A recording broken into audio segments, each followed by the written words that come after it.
Quando eu estudo lei seca, quando eu estou estudando a lei seca, eu tenho que ficar atento, né? De cara, a primeira coisa que eu tenho que fazer é o quê? Questões, tá? Eu tenho que ficar atento às questões.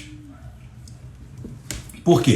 Quando eu fico atento às questões, eu vou ficar atento ao linguajar utilizado, às expressões vernaculares, os verbos, a arquitetura das palavras, os tipos de perguntas, os questionamentos que são cobrados em prova.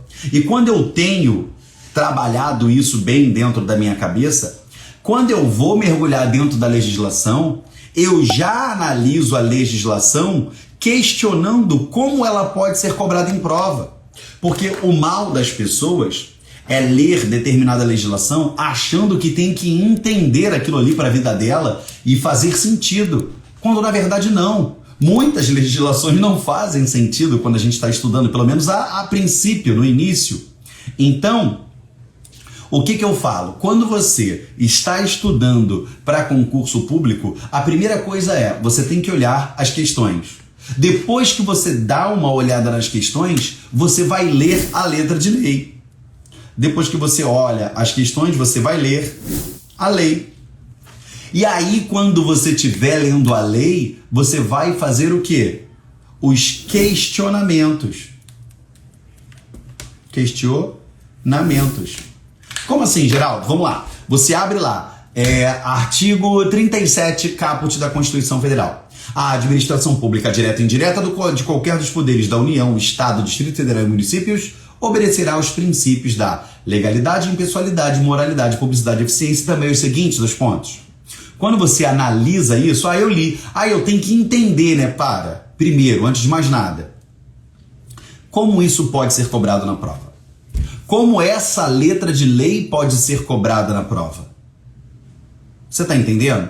Questione, olhe, analise de maneira crítica, veja de maneira analítica. Por quê? Porque quando você analisa aquela legislação, você já vai arquitetando todo aquele seu pensamento em cima. Por exemplo, artigo 5º, inciso 55 da Constituição Federal, tá lá. Aos litigantes de processo administrativo e judicial, os acusados em geral serão assegurados o contraditório e ampla defesa com meios e recursos a eles inerentes. Beleza, esse é o texto da lei. Agora, quando você pega lá, como isso pode ser cobrado em prova? Beleza. Tirando aquela parte doutrinária do contraditório e da ampla defesa, como a letra de lei pode ser cobrada? Pode vir escrito aos litigantes de processo judicial e os acusados em geral e blá, blá, blá, blá, blá. Ele suprime o quê? Administrativo. Aí ele quer dizer o quê? Que eu vou ter contraditório e ampla defesa somente num recurso, num processo judicial e no administrativo eu não tenho? Não, você também tem. Então ele acaba suprimindo palavras, ele acaba alterando verbos, ele acaba colocando um verbo onde não tem, dando um significado ampliativo onde não tem, restringindo onde tem.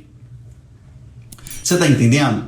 Então, você tem que pensar e tem que entender isso. Peraí, eu tenho que analisar o texto da lei, eu tenho que olhar o texto de lei questionando como isso pode ser cobrado em prova.